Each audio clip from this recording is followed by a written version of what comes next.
Hello guys, welcome back to my YouTube channel. कैसे हैं आप सब? आप अच्छे होंगे। जय माता दी, हर हर महादेव। यहाँ पे मेरी पूजा हो गई है। आज है अष्टमी, माँ गौरी का दिन है, तो आज कन्या खिलाई जाती हैं। कोई लोग नौमी को खिलाते हैं। तो चेष्टू को शाम को ही निमंत्रण दे दिया गया था कि सुबह 6 बजे इनको जाना है। और फिर इनको रात में फ़ीवर हो गया था, पता नहीं कैसे अचानक से इसको फ़ीवर हो गया। फिर सुबह बेचारे वो बच्ची 2 बार इसको लेने आई थी। फिर मैंने इसको उठाया और कन्या में जाना था तो नहलाना तो पड़ेगा ही। फिर मैंने इसको नहला धुला के तैयार करके इसको भेज दिया और उधर हमारी पूजा भी हो गई थी।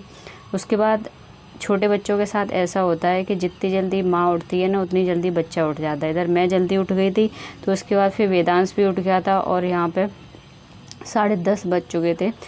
तब मुझे खाना भी बनाना था। 10:30, हाँ 10 साढ़े 10 का टाइम हो रहा था और नाश्ता भी करना था। तो टाइम नहीं था इतना मेरे पास, इसलिए मैं वेदांश के पास बैठ के मैंने चाय पी। उसके बाद फिर मैंने सब्ज़ी कट करी और इधर कॉल आ रहा था, तो मैं कॉल कराने के लिए फ़ोन देख रही थी। फिर मैंने रख दिया। उसके बाद फिर इससे बात करते करते यहाँ पे देखो ये भी खेल रहा है। मैं इसको और टीवी में ना भजन चल रहे थे। मैं जब प्रेग्नेंट थी तब भी मैं भजन सुनती थी, अब होने के बाद भी ये भजन सुनता है कान्हा जी के और बहुत खुश होता है।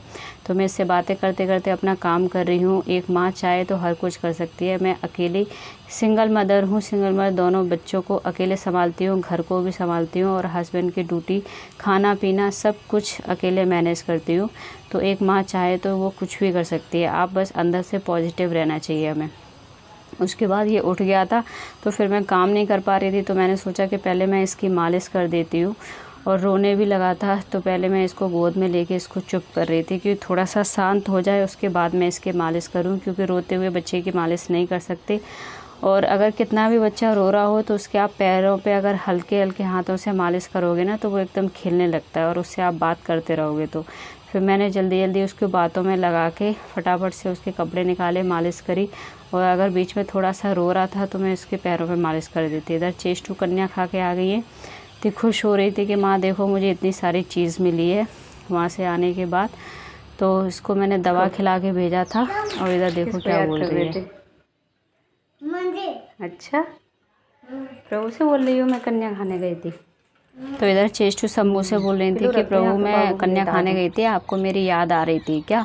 उनसे बात कर रही थी। फिर इधर वेदांश सो गया था, मैंने उसको सुला के बाहर लेटा दिया, क्योंकि मुझे कल की भी तैयारी करनी है। कल कन्या खिलानी है। अब भगवान जाने मैं अकेले कैसे मैनेज करूँगी। सोच तो रही हूँ कि कन्या खिला दूँ जल्दी से सुबह उठ के, तो उसके लिए मैं अभी से तैयारी कर रही हूँ। मैंने बेडशीट अंदर का, मैं रूम की बेडशीट अभी चेंज कर देती हूँ।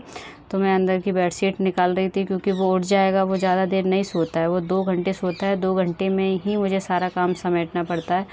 अंदर का झाड़ू पोछा, खाना पीना, जितना भी काम होता है सब जब तक वो सो रहा होता है तभी मुझे करना होता है। फिर मैंने फटाफट से बेडशीट हटाई और दूसरी बेडशीट बिछाई यहाँ पे। और चेष्टू बार बार कुछ ना कुछ करने बीच में आ जाती है। ये वाली बेडशीट भी गाइस मैंने ऑनलाइन मंगाई है। अगर आप लोगों को पसंद है तो बता देना, मैं इसकी लिंक डिस्क्रिप्शन में ऐड कर दूँगी।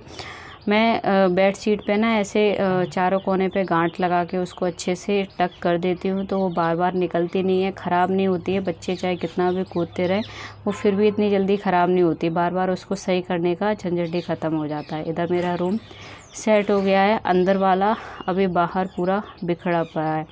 उसके बाद जब मैं सुबह नहाई थी तभी मैंने सारे कपड़े धुल दिए थे अंदर, क्योंकि मशीन है मेरे पास, फिर भी मैं हाथ से कपड़े धुलती हूँ। पता नहीं मेरी आदत सी बन गई है, तो मैं सिर्फ मशीन में ड्राई कर लेती हूँ। उसके बाद सुखा दिए थे, मैंने कपड़े निकाले।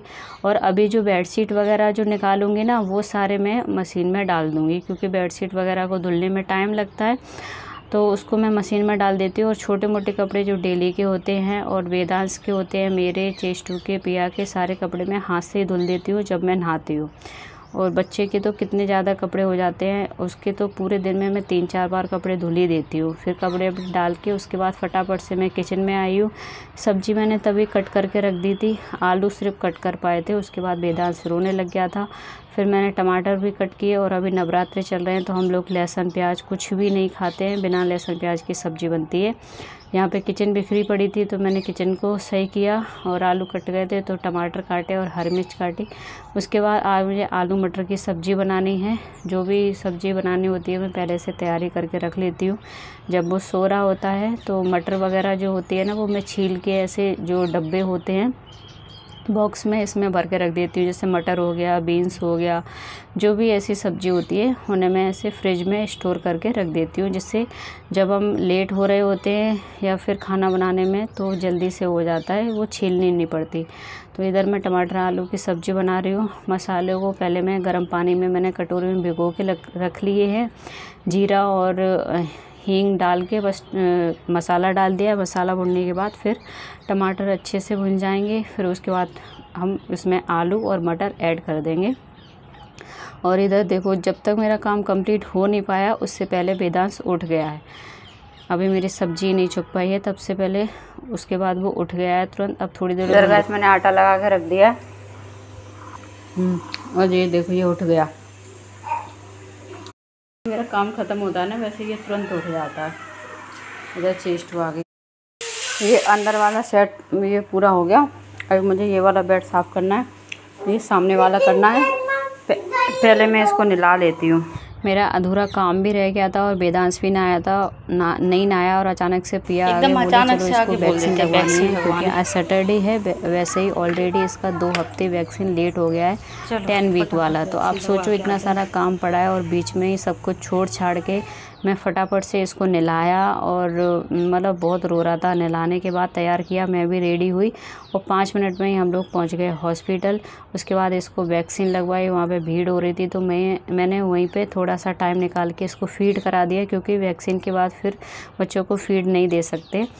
इसके बाद फिर इसकी वैक्सीन लगाने के लिए मुझे बहुत डर लग रहा था, क्योंकि अब ये रोने वाला है। और देखो यहाँ पे इतनी तेज़ रो भी रहा था, मुझे बहुत बुरा लग रहा था। हर माँ को बुरा लगता है जब उसको वैक्सीन लगवा के वैक्सीन लगती है तब। फिर उसके बाद हम घर आ गए और ये सो गया। मेरा रूम देखो कितना मैसी हो गया। जब कहीं जाते ना इतना बुरी तरीके से पूरा फैलता है। उसके बाद गैस जब बच्चे को वैक्सीन लगती है ना तो उसमें क्या ध्यान रखना चाहिए। यहाँ पे देखो ये बाहर बच्चे खेल रहे हैं, आपको दिखाती हूँ मैं। बताओ क्या कर रही हो? आराम से गिर जाएगा। तुम्हारी किचन में आज क्या बनना है? मुझे भी दे दो यार खाना। वो ब्लैकबेरी जूस करना। अच्छा,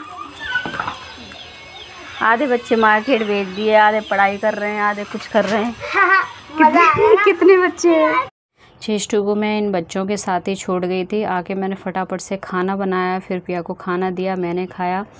उसके बाद गैस में बता रही थी कि अगर बच्चे को वैक्सीन लगती है तो आप जितना हो सके उसको सोने दें, और जहाँ उसको वैक्सीन लगी है उसको आइस से किसी कॉटन के कपड़े में आइस को लपेट के वहाँ पे हम उसकी 3 से 4 बार सिकाई कर दें और उसको टाइम टू टाइम फीड कराते रहें, उसको दूध पिलाते रहें। और जितना ज़्यादा वो सोएगा उतना ज़्यादा उसे रेस्ट मिले।